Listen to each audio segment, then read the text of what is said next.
What's up, A to Z Sports Live on a Tuesday. Going to have a great show. It's a great day in Nashville, Tennessee. Titans on the practice field again today after they got their OTA started for the first time with the veterans and the rookies. And today is the first time the Titans media will get to see both the veterans and the rookies together with new head coach Brian Callahan and staff. So we're going to go over and identify the most impactful Titans storylines for today's OTA practice. I will be out there at Ascension St. Thomas Sports Park here in a couple of hours, and I'll get all the content and we'll get all the video, and we'll have a ton to react to afterwards of this practice with some availability from coaches and players, maybe that we really haven't talked to. I haven't seen several guys in Titans two-tone blue with our own eyes, so we'll get some of that video content for you guys for throughout the afternoon and tomorrow on our social media channels. And then we'll obviously going to throw some shade on this Tuesday. So get your shade ready. If you got something you need to get off your chest, get it ready, because that's how we wrap up every Tuesday show. So Zach, welcome in. Let's get this thing rocking and rolling. Yep, got a lot to get to. Good morning to all on this Tuesday. We are broadcasting live over 3 platforms, including Facebook, YouTube, and Twitch. We will tweet out segment by segment on our X/Twitter handle at A to Z Sports, our YouTube links. So get locked in there and follow us at A to Z Sports. That's a great follow, especially today. As Austin mentioned, he'll be out there on the practice field getting content. So I stand by. We've been probably number one in the leader of digital content for some time for Titans fans. When we started this company a number of years ago, it's a good follow if you are a Titans fan at A to Z Sports right there on Twitter. Best way to watch this show live streaming is on YouTube, and that is morning, noon, and night. You can make sure you get the notifications if you ring the bell. You got to like this show to help spread the word and grow our community, and obviously subscribe to the channel. Go to YouTube, type in A to Z Sports Nashville. You'll see our icon. Hit the subscribe button. That will keep you locked in. We also give additional content on our YouTube page that maybe not necessarily is on our Twitter handle. So exclusivity right there when it comes to YouTube Shorts and some of the other practice features that we will have all OTA and minicamp off season over the next several weeks. So right there, keep it locked in. And Facebook, what's going on Facebookers, bottom left corner of your screen, share now to public. Sharing is caring and caring is sharing, as we say on this show. Share the show around. We need to pop up in your Facebook friends newsfeed. And let's get this party started on a Titans Tuesday. Yep, let's do it officially. Welcome to the A to Z Sports, powered as always by the BetMGM app. Day 2 of Zach rocking the BetMGM hat this morning. And we go live every weekday morning on Facebook, YouTube, and Twitch at 8 a.m. Central Time. I'm Austin Stanley. He is Zach Bingham, and we are Nashville's on-demand sports talk network. Got to thank our sponsors before we officially get going, because they make it happen for us, and they help out all of you, like Wilson County Hyundai. Make them a part of your new car buying process. Go see them in Lebanon or online at wilsoncountyhyundai.com. The Bone and Joint Institute, boneandjointtn.org. They're the region's destination for comprehensive orthopedic and sports medicine care. And Farm Bureau Health Plans. Get better with Farm Bureau Health Plans, and check them out. Get with our link and get a quote today at fbhp.com/ATOZ. So Zach, we touched on it some yesterday when we talked a lot about Will Levis, but you have yet to have a chance to kind of give your overall opinion on the Titans schedule that was released late last week. So you wanted to save that for today. So what was your initial takeaway of the Titans 2024 NFL schedule before we dive into Titans OTA storylines before practice gets going in about 3 hours? Well, I look at the beginning and the end. The beginning, let's just talk about, Chicago, the NFL doing Caleb Williams a favor, putting him up against a non-experienced quarterback, a lot of new faces, and a brand new head coach, and put him at home in Chicago with all the fans. So we knew what that did. I mean, they knew what they were doing there. So, look, I think that that's a possible winnable game for both teams, right? So I think the Bears could win that game and the Titans could win that game. That's kind of a pick 'em.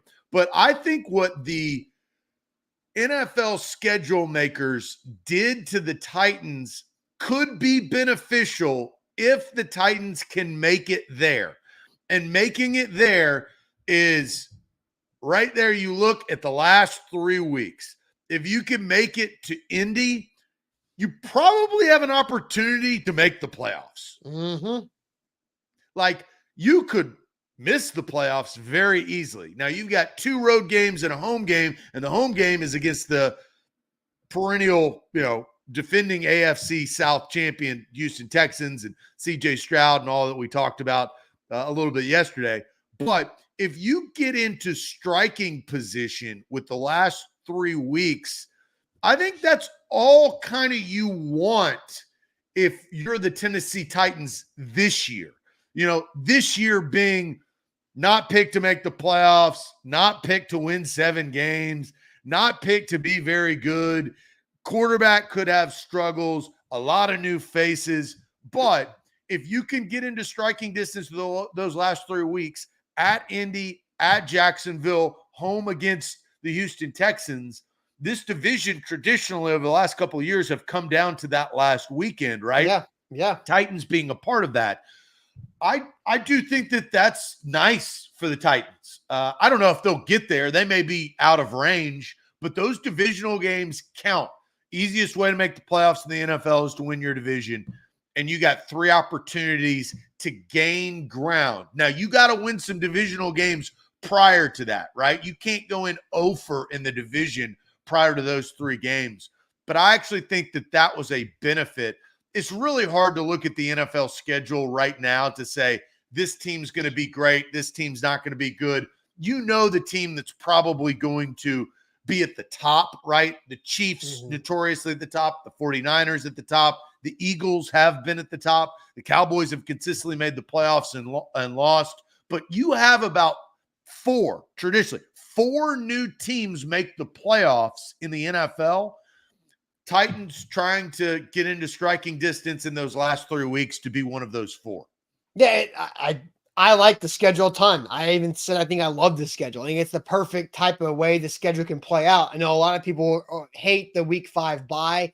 I get that. But for all the reasons that you just said, Zach, I think if you're the NFL and if you're the Tennessee Titans, you want to extend the hope for this season as long as possible. And the Titans will not be mathematically eliminated until very, very late in the season because of all those divisional games at the end. And it's not just the last 3 weeks of the season. By the way, the Tennessee Titans are one of 2 teams in the NFL this year who will play all 3 divisional opponents in a row to end the season 1, 2, 3.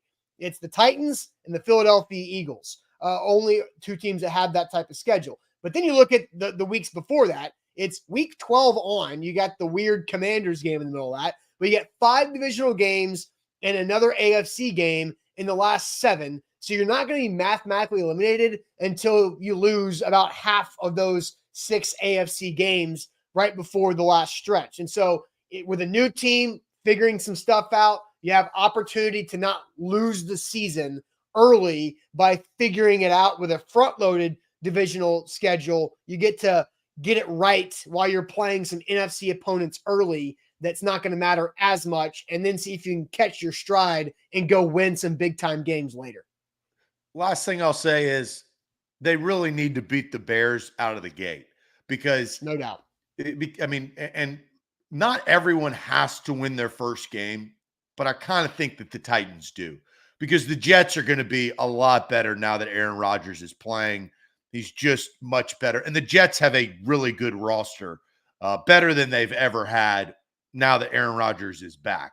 Green Bay, I kind of think the same way with the Texans. I think you could see Green Bay regress a little bit. Who knows what Jordan Love will be? I think they ended the season strong last year. And then I will say this, I think the Dolphins are going to smack the Titans in the face in prime time. I think that's going to be a blowout. And I'll say that prior to that game, but depending on, maybe if something gets hurt or somebody gets hurt in the first 3 weeks, but I feel like that's a revenge tour. The NFL knew exactly what they were doing, but down in Miami, I don't know. And then you got the bye week. The bye week's not beneficial, but overall, all you're just trying to do is have as they say, a puncher's chance at the end to see if you can knock somebody out in the last 3 weeks. Not mad at their schedule. Could have been a lot worse. Yeah, Alex says Levis owns the Fins. We'll see if he can do it. I mean, there's storylines. But look, I mean, that was the biggest upset in the NFL all last year. We went into that Monday night game back in early December, but there's no way in hell the Titans are going to beat the track team of the Miami Dolphins. And they did by scoring 2 touchdowns in the last 3 minutes of that game and overcame all of that adversity early on. And that was a breakout party for Tajay Spears and a comeback scenario for Will Levis for the first time. Well, and look what it did at the end of the season. The Dolphins lose that game. Then they have a must win against the Bills. They lose. Yep. They lose home field advantage, which they were very, comfortable down in South Florida in. And they go into the coldest game where people were losing limbs or fingers in Kansas City, and they lose, right? So there's dominoes effect, and dominoes could happen at the end of this season. I think that's kind of my point is those last 3 weeks. I think if you're a Titans fan, you're not upset.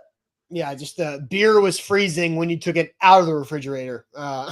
Just one of those strange things. Now, like I said, says, who's the Dolphins center? I think Aaron Brewer will be that Dolphins center. And I wonder if Big Jeff wants to beat up on a former teammate in that game. All right, so Zach, let's get to our topic for the day, and that is Titans OTAs practice. That starts in about 3 hours, 11:25 Central Time is when they'll be out on the practice field. We'll have ability to get video of this, and I'm excited about this because it's the first time that we get to see all of the new free agent and L'Jarius Sneed via trade additions to this team.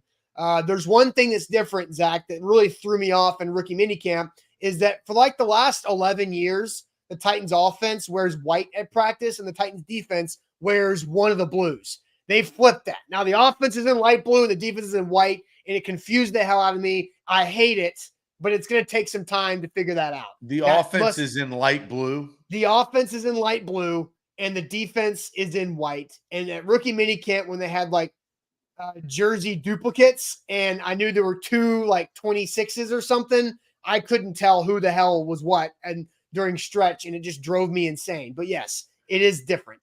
Which I don't strategy. Like it gets hot in Tennessee.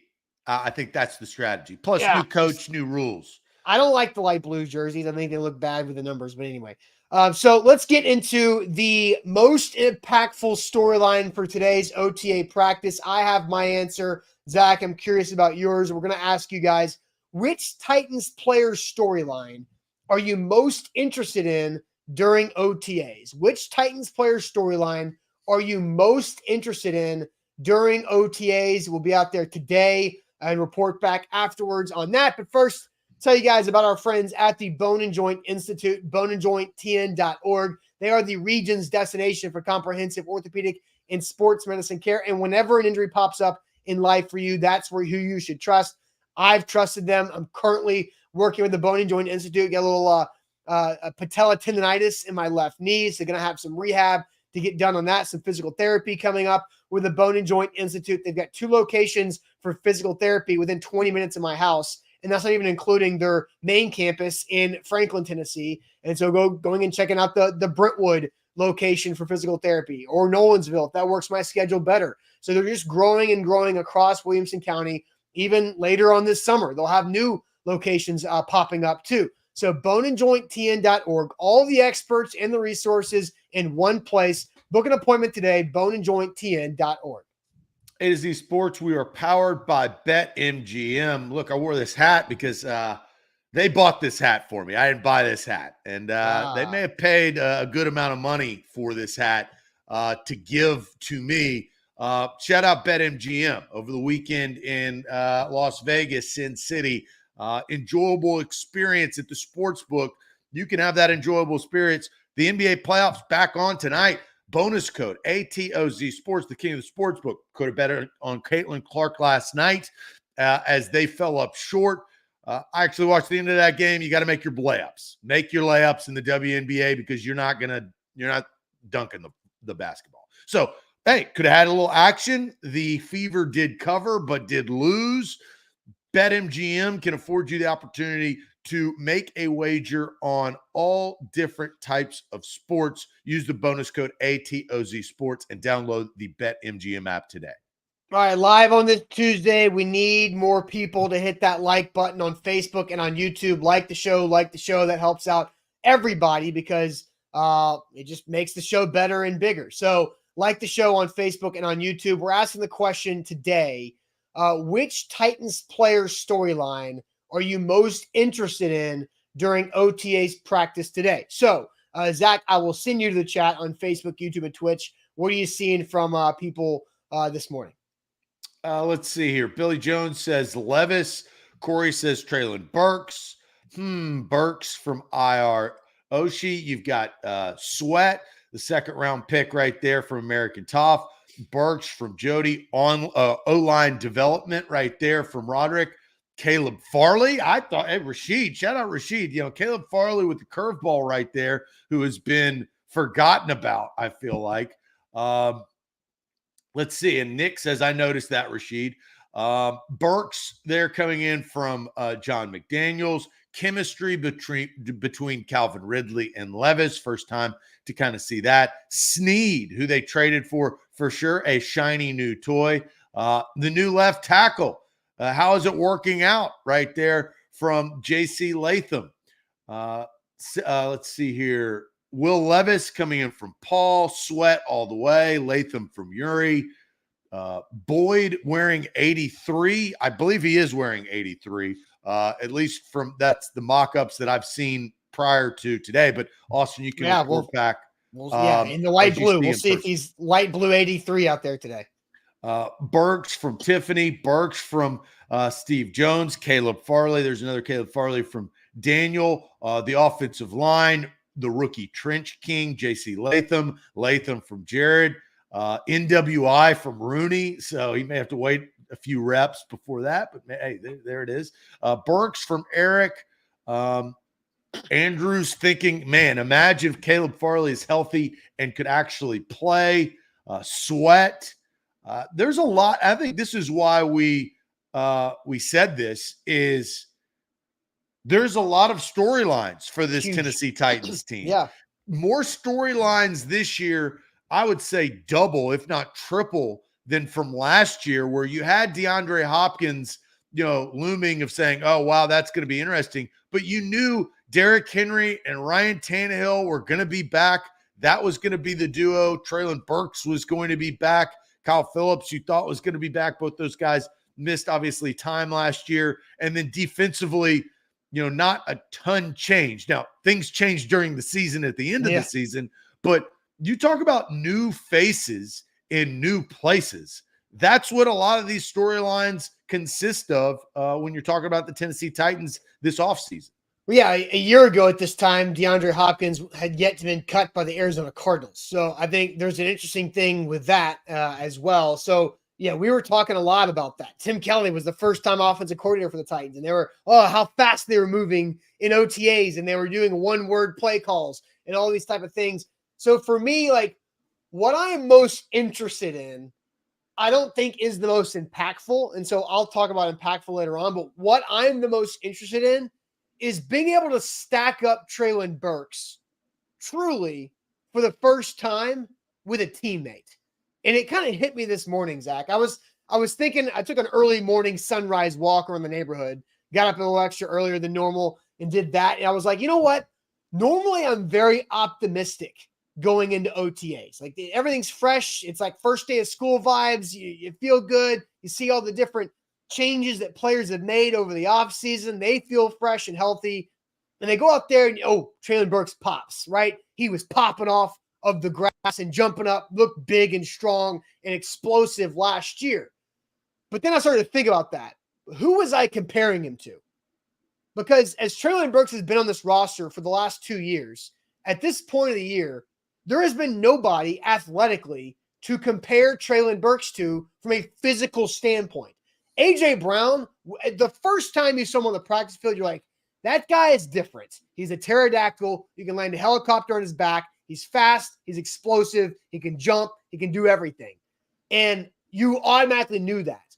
For Burks, there hasn't been that physical guy. Like DeAndre Hopkins is not physically imposing. He's lean, he's long, he's a veteran who's got different nuanced skill sets to do this. But Treylon Burks has just been the biggest guy by far and the most explosive guy by far. But now I get to see Treylon Burks next to Calvin Ridley.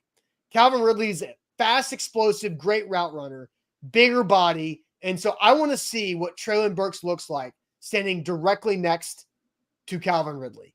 And that is how I'm going to judge where Treylon Burks is at in his year 3 development. Is he running like Ridley? Is he cutting like Ridley? Is he as active in reps? Is he as explosive? How big does he look next to Calvin Ridley?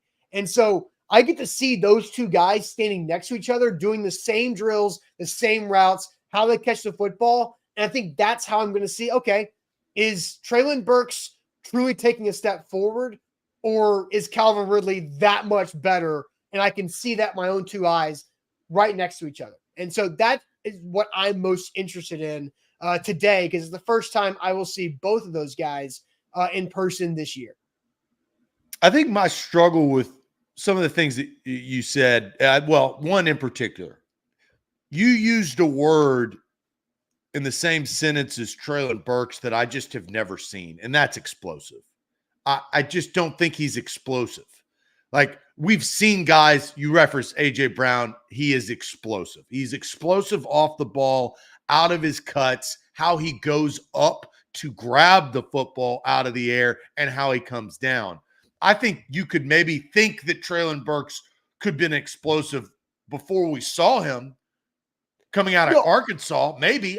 Now looking back on that, not really. His rookie summer, I think that's what he's missing. I think that's kind of my point, though. His rookie summer, he was out of shape, asthma, whatever you want to call it, couldn't finish the drills, so he had no idea, right? He had no idea. Last year, he was explosive at this point. You felt him when he ran by you. Like, you weren't there. And again, that's my point. But who was I needed to be there. I want you to let my point soak in. Like, listen to it for a second. My point is, he felt explosive last May. He felt explosive last May compared to Nick Westbrook-Akine, Kyle Phillips, Mason Kinsey, Cody Hollister. Let's see who else was out there. Like a bunch of no-name guys that are either fringe roster guys or not. And that's why because Diop wasn't here until training camp. So I want to see Calvin Ridley, who Deebo Samuel and D-Hop were working with a couple of summers ago, saying, hey, we want to take some stuff out of his bag of tricks. I want to see one-to-one. How do these guys look? How does Calvin Ridley, who we know is explosive, look directly next to Treylon Burks in the same line of drills? That's what I truly want to know, because I think you're right. I don't think he's explosive, but he looked it compared to the other wide receivers a year ago. So, and look, he's got a lot of pressure on him. I mean, that's for sure. He knows that this is a tipping point for his career. Caleb Farley, we had a lot of people in the chat bring up Caleb Farley. Both of those guys, Kyle Phillips. Now, Kyle Phillips is in a different realm than those other two because Burks and Farley were first-round picks and have gotten paid quite a bit more than Kyle Phillips. But for all three of them, Austin, this is do or die. They've been bought over, drafted over, coached over now, and what are you going to do? Like, you got to put up or shut up. But here's the difference, Austin, to what you kind of started this conversation is you're not going to get the same opportunity. You're not going to be able to be first in the drills. That's just not how it's going to work. There are other guys that make more, that were drafted higher, that have played more, that are going to be in front of you, and you're going to have to earn that back. It's kind of like, look, my parents always said when you start the semester, I failed the summer reading test, never passed the summer reading test. That was not a great thing, right? Because I'm starting in the hole. I'm climbing out of that semester every single year.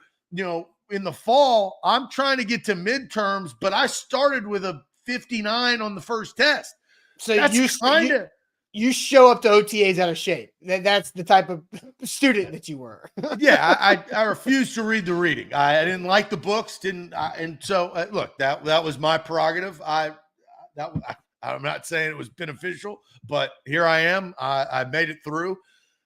You're just trying to challenge yourself, right? Caleb, well, it's kind of challenging. I like challenging the teachers. That actually was a big part of my educational career. But that was a good test. But for Caleb Farley, Kyle Phillips, and Treylon Burks, they're starting from behind. Midterms is going to be about midway through training camp. You're not going to get midterms through the season because you're going to have to show out. The only benefit that something could happen is somebody gets injured and that's not them prior, and they get thrown into a role that maybe otherwise they wouldn't have. So look, I think Burks is ideal answer for the question that we said. Yeah. That's what I'm most interested in, is stacking up Burks, right, sizing him up from every aspect next to a guy who we know is a dude and an athletic dude in Calvin Ridley, Ridley and D-Hop are different receivers, both extremely talented, but they're different types. So I didn't want to get to this because Devin says Burks is the Titans' highest drafted receiver in the last 6 years, and he sucks in practices and in games. So that's from Devin, which is hilarious. And I mean, no factual. lies told there by Devin. Right. So, Zach, you haven't had a chance to react to this from Brian Callahan. I'm going to play this clip, and I want your true opinion on what you think about this Treylon Burks storyline from the very beginning of May, just a couple weeks ago. As far as Treylon's role, he's going to play everything. We've told him that from the beginning. He's going to play inside. He's going to play outside, and he's going to carve out a role for himself. And I had him come up today and do the break after practice because his work that he's put in has been really impressive. Just to give you guys some context, yesterday, Tuesdays are our harder days of our 4-day work week. It's a really heavy day, and so the load on the players is high. And what I mean by that is both acceleration, max speeds, and yardage. And so Treylon, I think, ran 3,591 yards on Tuesday, and then hit our top speed and team-leading top speed at 22.6 miles an hour in practice. So super impressive workload and performance. And so he's had a really good offseason. I'm excited about what he can bring for us. I meant when I said that the other day that I think he's going to have a role to play. Value is just to see him healthy. I know he's had a lot of knickknacks and different injuries. How different is to see him healthy? It's always valuable when the guys are healthy. They get a chance to really lean into the work. They can really improve. It's hard sometimes when you're injured to learn and then not be able to do. And so being healthy allows you to take all the things that we talk about and be able to go on the grass and execute it. So that part's a huge advantage. So guys, when you get an off season where you're healthy, you can really make strides and really improve. And I think we'll see that. Callahan, Zach, 22.6 miles per hour, the team high speed up to that point. That would be in the ballpark of the fastest ball carrier in the NFL last season in a game. Very different situations, obviously. In a game, there's adrenaline, you're wearing full pads. In this, you're not wearing full pads. So very different. But what are your thoughts overall on what Callahan had to say about Treylon Burks and the work that he's been able to put in thus far that has gone unseen by media? It's only been seen by Titans employees. So your thoughts on that? Well, listen to the first part. As far as Treylon's role, he's going to play everything. We've told him that from the beginning. He's going to play inside. He's going to play outside. And that tells me that's not how you pronounce his name, and that tells me that he doesn't have a role. He doesn't have a job. You can say all of the hustle things, but let's just be honest. That was the first thing that I heard was that's not how you pronounce his name based on what Treylon has told us because he was drafted as a first-round pick, and we needed to understand that. The second thing is he doesn't have a position on the team yet because he's going to play everywhere. Everywhere's nowhere. I'll tell you that. I mean, because I just you know what Tyler Boyd, do we know what position he's going to play? The slot. Do we know what position Calvin Ridley's going to play? All three. Do we know what position that DeAndre Hopkins is going to play? All three, just like Treylon Burks. Because Tyke told what position Chig's going to play? Tyke told me to my face that those three guys, and probably this was NWI as well, but Burks, Hopkins, Ridley are doing all three positions because they should. I just think everywhere is nowhere for Treylon Burks. I disagree. I think at some cases you can make a point that if you don't have a spot, he doesn't have the skill set, Austin. Okay. I just think I think in this particular situation, pointing out that he's going to play everywhere is not relevant to because the coaching staff is trying to figure a first-round pick wide receiver out in year 3. That's why. I know why they're doing it. It's obvious. It's because they don't know what he does very, very, very, very, very well yet. And you know what Calvin Ridley does very well. We know that. We know what DeAndre Hopkins does very, very well. Tyler Boyd has shown that he plays the slot very well for a slot receiver, right? Yep. Mm-hmm. We don't know what Treylon Burks does well. So you're going to throw him. Treylon Burks is spaghetti at your kitchen cabinet. That's what he is this offseason. Again, like I get what you're saying. But that's you asked my reaction. That's my reaction. Right. I'm telling you, with the extra information that I have, that I don't think I get it. I understand your point. I don't think it's applicable to this situation. I think they're playing Treylon Burks in all three spots because they want him, DeAndre Hopkins, and Calvin Ridley to know all three spots. Like, I think that's just what the role is on the offense. I don't think they know what Treylon Burks does well. Well, obviously, nobody does. Does Treylon Burks know what he does well? No. Nobody knows what he does well besides getting hurt in the NFL. My reaction to that clip is that he's working hard. He's hustling his ass off. He's running. He's doing that. That's good. That's not a bad thing. I'm not knocking him, but he's climbing up the hill.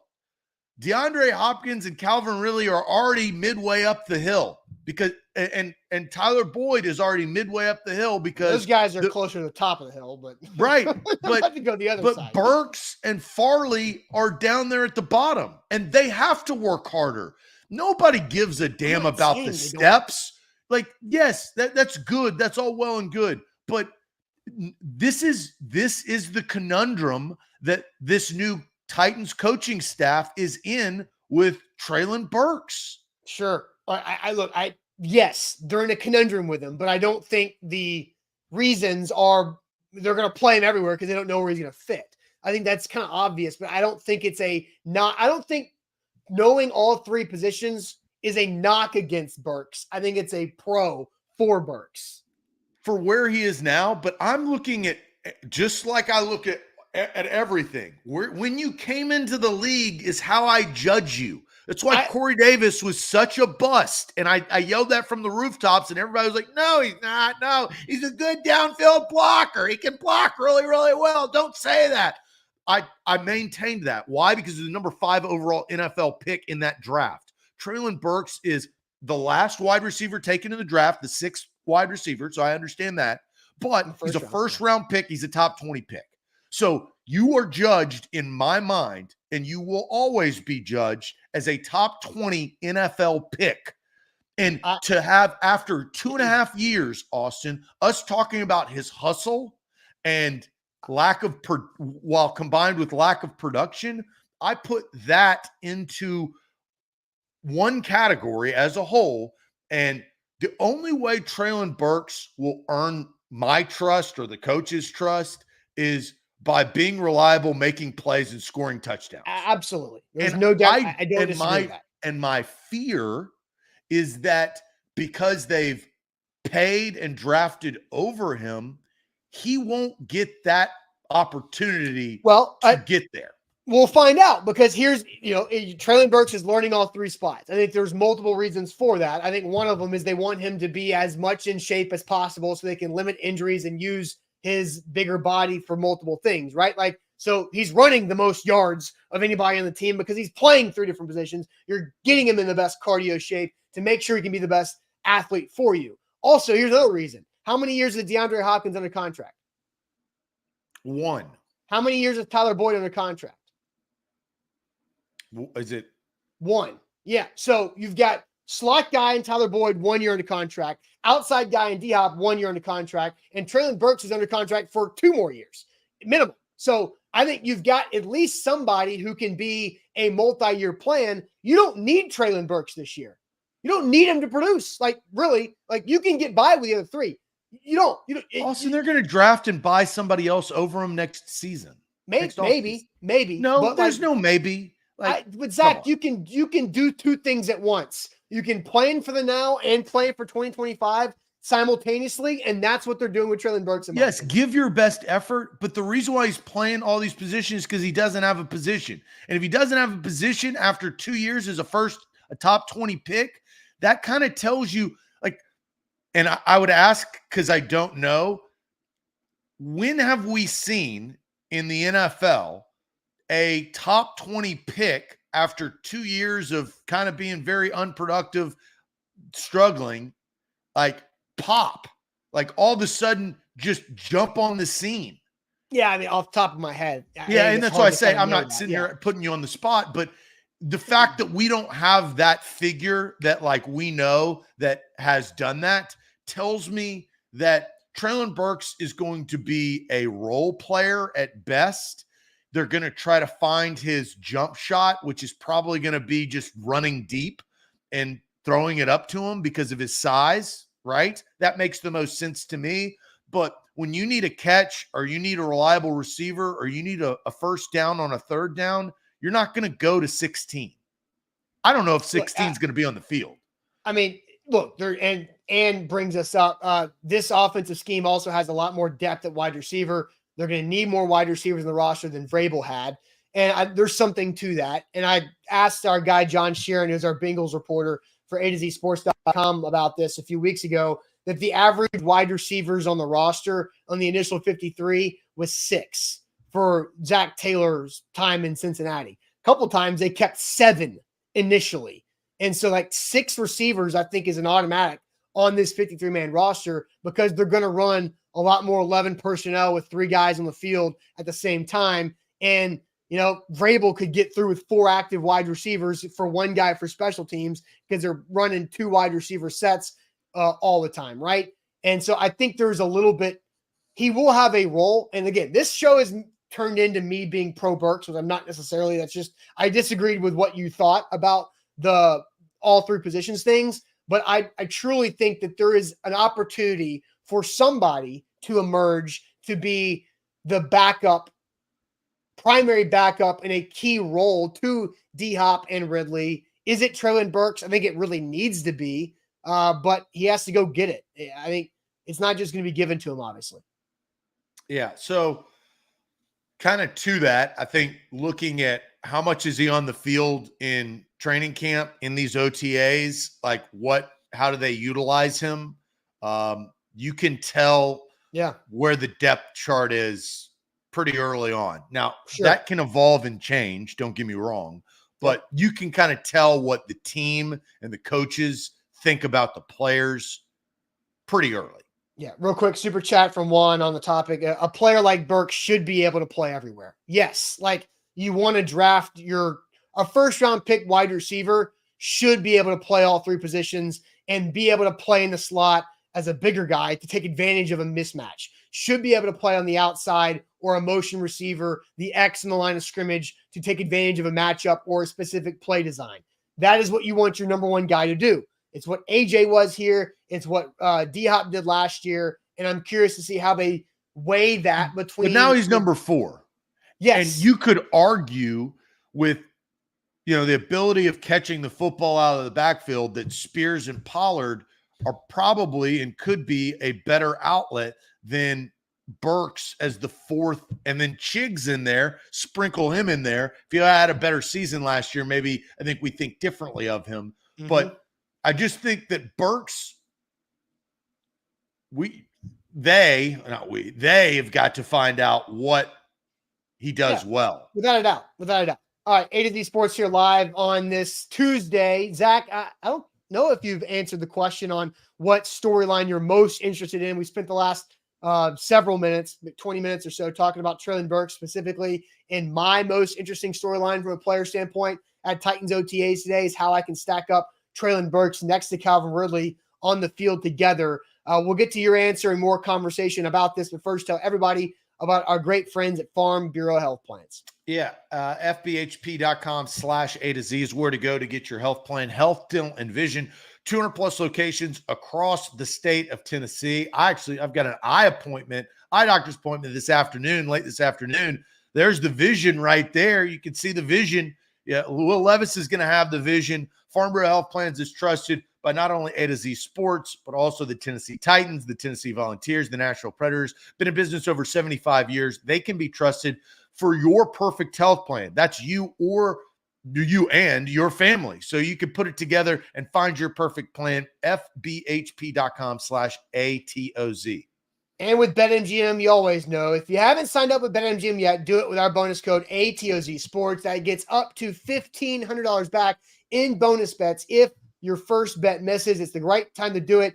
You got playoff action continuing to go, conference finals right around the corner for both pro leagues in action right now, and baseball props and tokens throughout the whole summer as well. So use that bonus code ATOZ Sports to get up to $1,500 back in bonus bets if that first bet misses. BetMGM and GameChanger remind you to play responsibly. Visit BetMGM.com for terms and conditions. 21 or older. Tennessee only. New customer offer. All promotions are subject to qualifications and other requirements. First online real money wager. Only rewards issued in eligible bonus bets that expire in 7 days. And for problem gamble support, call Tennessee Redline 800-889-9789.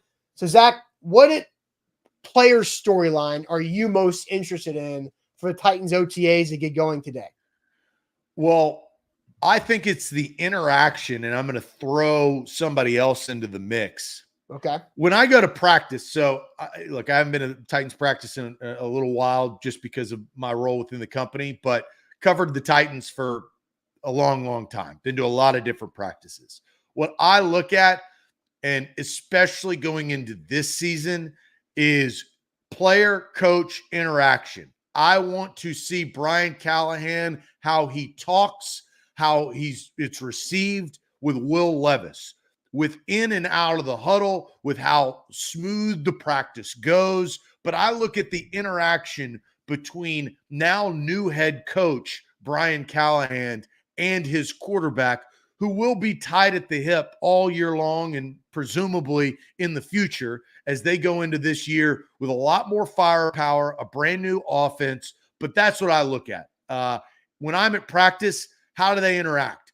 I remember, and we kind of talked a little bit about this, I remember how Arthur Smith interacted with Delaney Walker for a number of years, and how that growth within the system that earned Arthur Smith the offensive coordinating job, which he took and ran with it and had the best season in Titans history as far as statistics offensively, that earned him a head coaching job in Atlanta.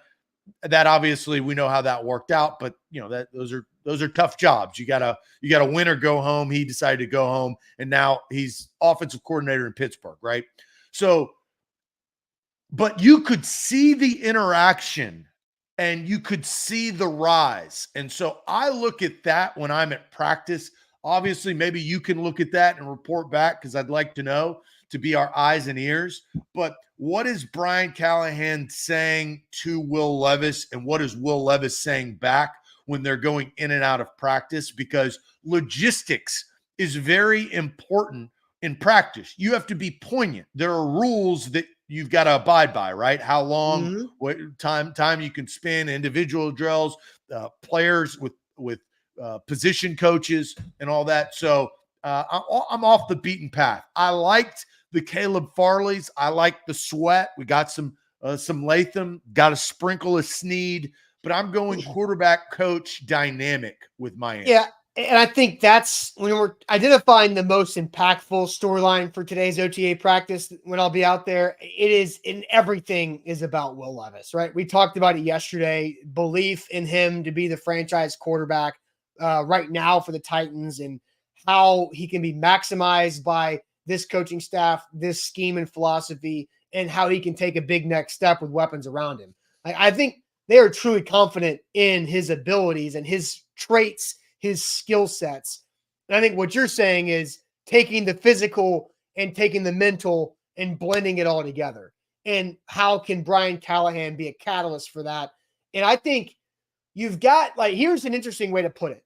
Vrabel and Levis are probably more similar from a personality standpoint. Strung, high, wired, ready to go, juiced up, energy that's just natural and an intensity that they can't turn off.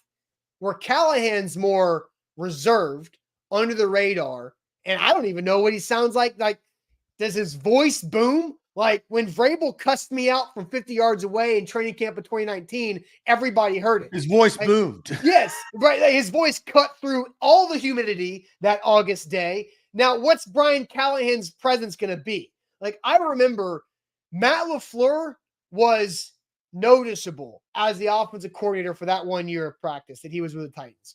Like Arthur Smith, he's a bigger guy, but he was a quieter guy until he had to be. Then you had Todd Downing, who would basically, you couldn't see him or pick him out because Vrabel was so much more intense and Downing was more reserved. What's Brian Callahan's presence like on the practice field? And I think that's a good point that you're making of how does he interact with Levis? How much time is he spending with the quarterback individual drills with Bo Hardigree, the quarterback coach, or is he going to float around to a bunch of different spots, right? Right, because you have an offensive-minded head coach that usually should be in the hip of the quarterback because that's the most important. That is the best way that his skill set can affect the team is by helping the quarterback. But there's other philosophies to coaching, right? How do you allow your coaches to coach? How hands-on are you actually going to be? You know, calling the plays, what is the impact of that? We saw Vrabel, he'd coach tight ends in different ways on how to get off blocks because of his experience as a defensive player. And we'd see him coach running backs in how to pass block, right? And how, and I mean, we see him all different, not only techniques on the defensive line on how to get past offensive linemen. So he had different levels of his coaching skill set. And what Mike Vrabel did was he let his guys coach. I mean, I'm sure he had, you know, behind closed doors, this is what you can't, this is what you should do, in my opinion. And we didn't see all of that. I think Mike Vrabel was more of a helicopter coach, and, you know, helicopter parent is something that nobody wants to be labeled, right? I think Vrabel was more of a helicopter coach than we realized in the moment. I think he seemed like that because he was willing to jump in a drill and help. But I don't think his intention was that. I understand what you're saying. I don't think that was his intention. Was I'm going to make this drill better by me being here. And what did Mike Vrabel do? He relied on his experience. Usually that's what one does. And he sat there and he would tell ex-player, look, this is what I experienced when I was doing this and coaching and now where we are. Here's where I can help you. And so I never looked at it as like helicopter parent is probably a bad connotation, which I get. I don't think that was what he was directly trying to do. It may have come across that as that way, but he would, I mean, hell, he wouldn't fire guys because of his loyalty, right? Like it's not like he's taken over. So there was kind of a back and forth with that. I just think there's the difference in, like, I'm not trying to bring up Vrabel too often, but this is the first time that I get to see Brian Callahan really coach and see what that feels like and how he handles it. Because Vrabel did not have a specialty position, right? He was not like, we haven't seen an offensive-minded coach since Mike Mularkey, and that was 2017. And so, and I don't put him. He doesn't really count, right? So Ken Wisenhunt before that, like, and does he really? He wasn't here long enough for us to really know. And so, this quarterback focused head coach, what is he? How does he spend his practice time? Vrabel was literally. So there you go. There's my answer. What my answer to the question is how he spends his practice time, and then how he spends his practice time with Will Levis. Yes, because Vrabel was everywhere as evenly as possible.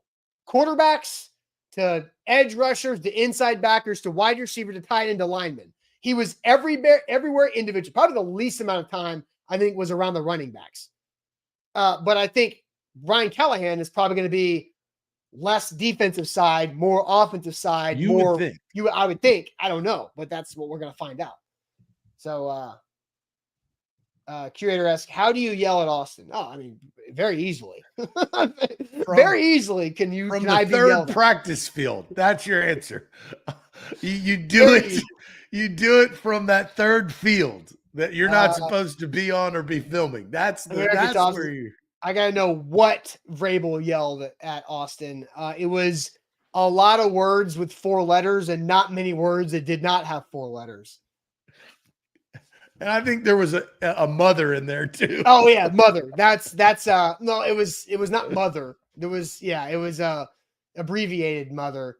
So yeah, it was an interesting look. It was the best.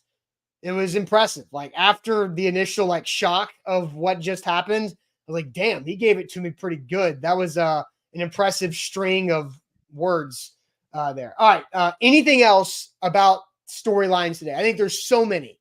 There's so many storylines that we can't even really scratch the surface. But anything else that you're kind of keeping your ears open for as these OTAs continue? Yeah, to touch quickly on the defensive side of the football, cornerback, right? I mean, they've got 3 pretty big, impactful players, and I would throw big, impactful players.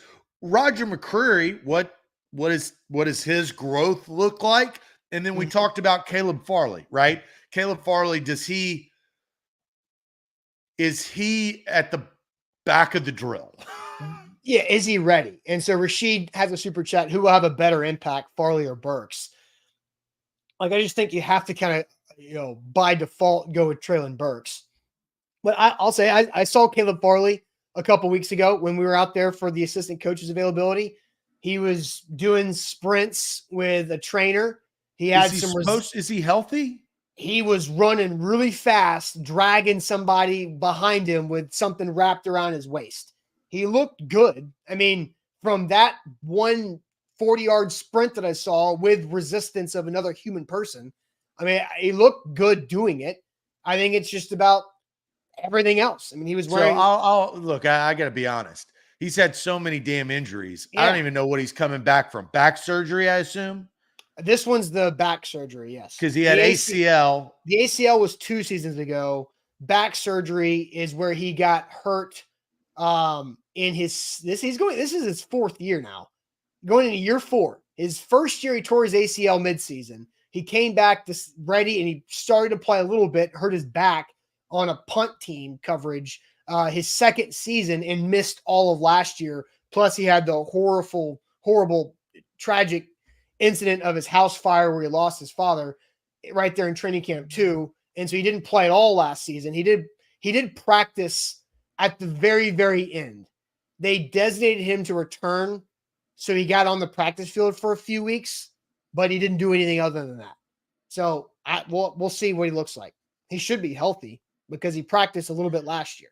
But you talk about storylines for Titans fans that are diehard that have watched this team over the last several seasons.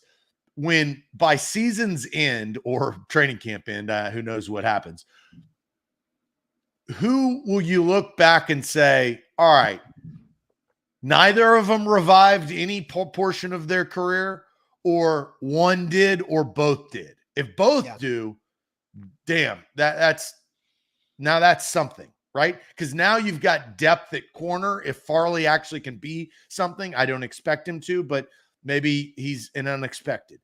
Yeah. Burks, don't expect him either, but if he can make plays, like I said, if he can find his jump shot, whatever that is, if it's the long, deep pass to flip the field for the offense, if it's the red zone because he's bigger than the corner he's going up against, if it's relief in the slot where he can just outrun a linebacker. I don't know.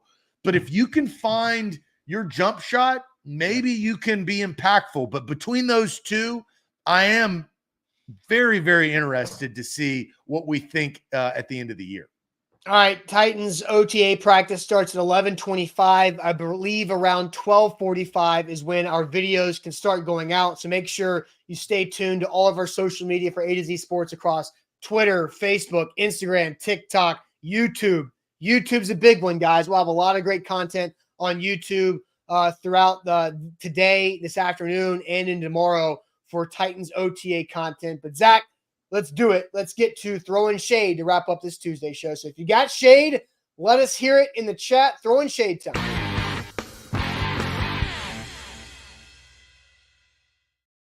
Shout out to Wilson County Hyundai. Make them a part of your new car buying process. Go see them in Lebanon or check them out online at wilsoncountyhyundai.com. Let Painbone and his team save you money on that new ride. So wilsoncountyhyundai.com, throwing shade to wrap up this Tuesday show. Zach, if you see shade in the chat, I'll let you start there. I'll start it. Jeff, throwing shade on Austin and Jack for pre-recording a show and not telling us and depriving the chat of good news. Shade on Jack for his blatant bias takes. We did pre-record. This was funny, Zach. And so, we had some scheduling things at the end of last week where we didn't have enough people that could do the show live Friday. That is a rarity. We don't really do that often. And so Jack and I had to pre-record the show Thursday, midday.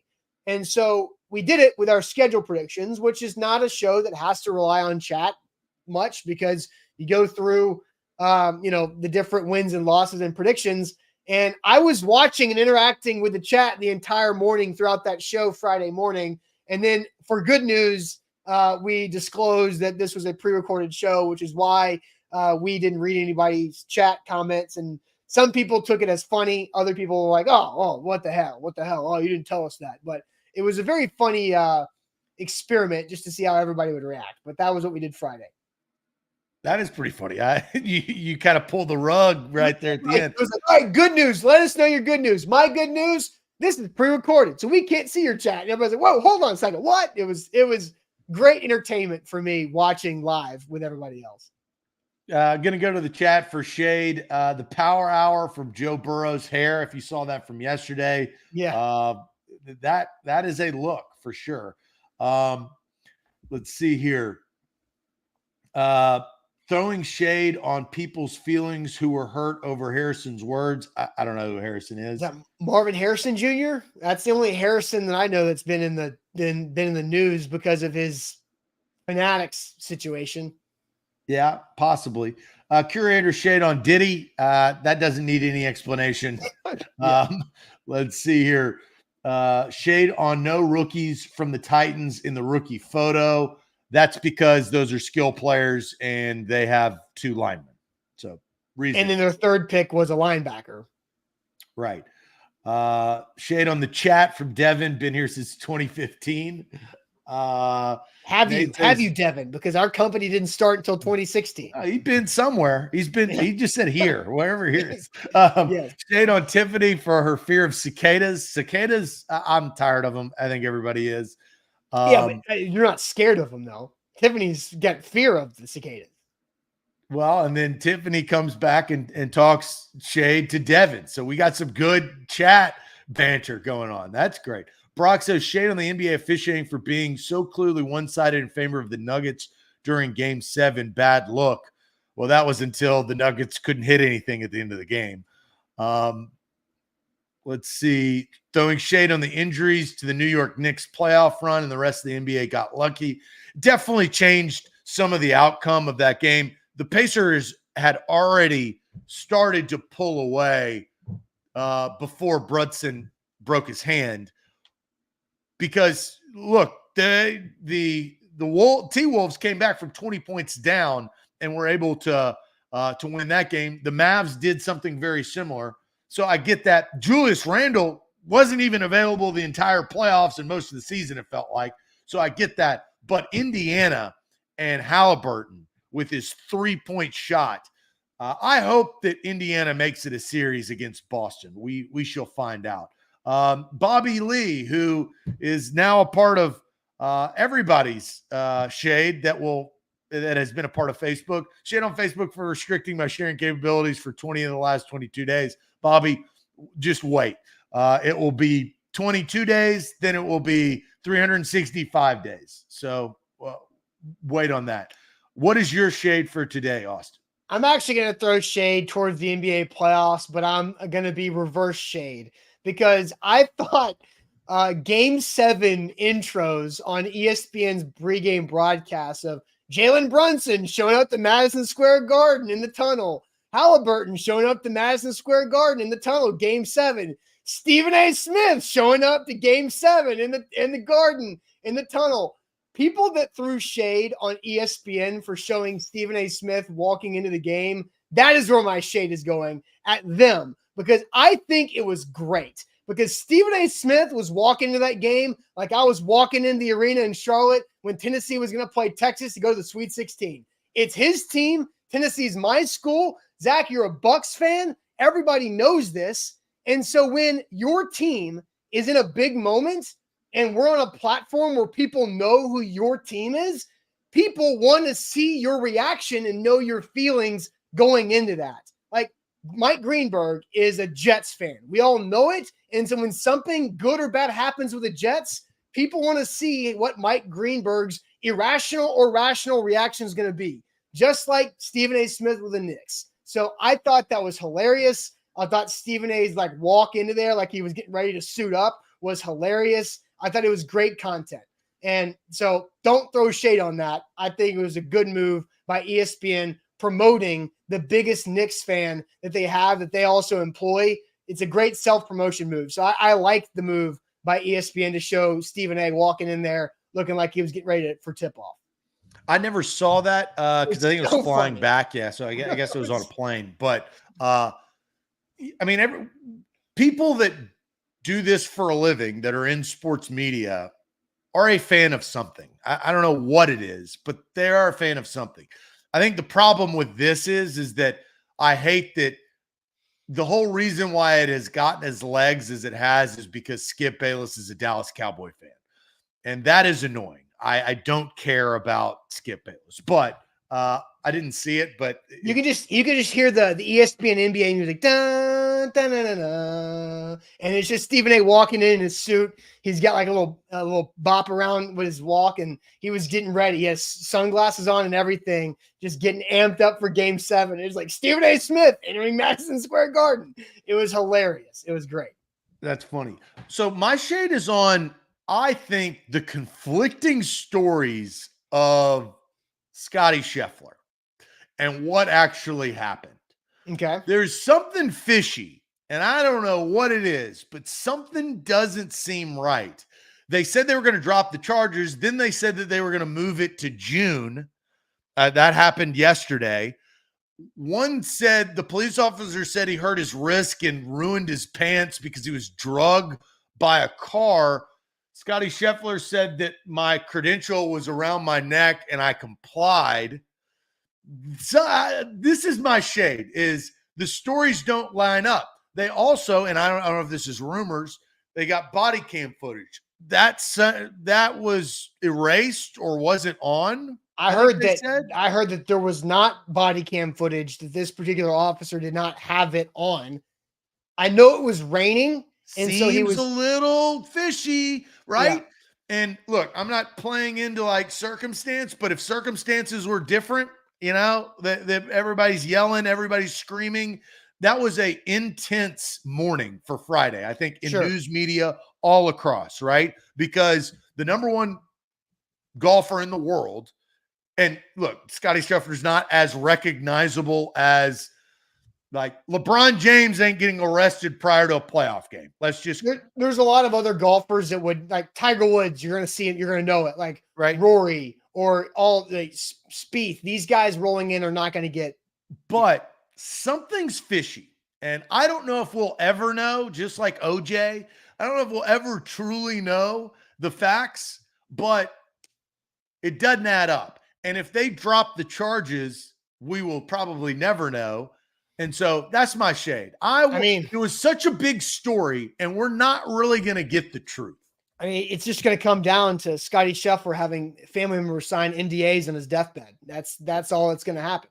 Maybe that's it. So, but no, I think, look, obviously why there was traffic and why there was police presence because of the accident involving a fatality with a pedestrian it was a bad day for Louisville to have to go through all that. That was amplified worse by what happened with Scottie Scheffler. But all of that removed, Zach, I think this is the best thing that happened to Scottie Scheffler because he was an unrecognizable person. Like, he was the number one golfer in the world, but you didn't know his face. But for Scottie Scheffler, because it wasn't like there wasn't malice behind something, it was just a massive, now everybody knows what Scottie Scheffler looks like. Yeah, and everybody knows that he's like a tremendously nice person. And yes, this was pretty out of the ordinary, right? Yes. But yeah, he definitely gained more recognition than he ever did by getting arrested. But that's usually how it happens. Morgan Wallen became more famous after he gets arrested. That's how things work. Zach Bryan gets arrested. He's more popular, right? Like that. That's just what media Morgan does. Wallen is doing something that is very dangerous, where Scottie Scheffler did something that is misunderstanding, right? Look, difference of it, like P. Diddy, not in a good spot because of what he's accused of doing or has done, right? Obviously, the video stuff, that's a whole different thing.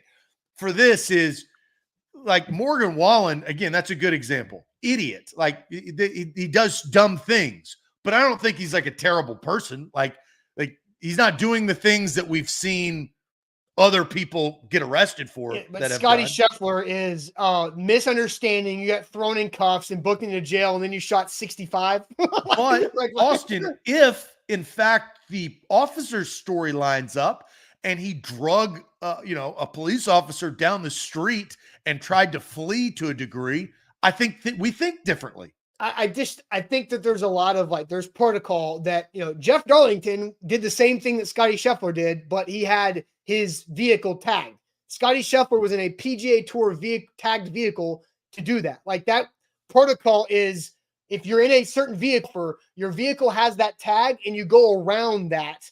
And that is what's happening. But the fact that there was a fatal accident ahead, that was the unknown.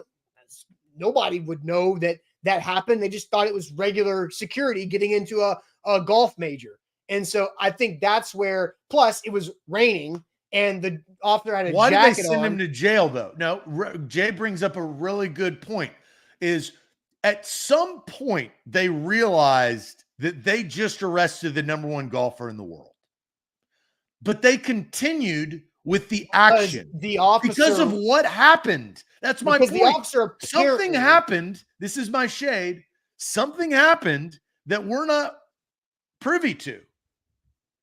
It's because the officer jumped on and attached himself to the vehicle, and Scheffler didn't realize that until he continued driving for several feet. That's what I understand. So look, it was crazy story. But somehow you go shoot 5 under after being booked in jail is phenomenal. Anyway, all right, that's it for us on this Tuesday. I'm off to Titans OTA practice, so get ready for this afternoon. More content flying out here. And if you want to see that content, make sure you subscribe to our YouTube channel. You like our Facebook page. You're following us all over social media, Instagram, Twitter, YouTube, TikTok, everything right there. And like the show before you go. We need more likes on the show on Facebook and on YouTube. A little slacking right now here as we get deeper into May. Hit that like button, and we'll see you guys tomorrow on a Wednesday. Appreciate it as always. Adios.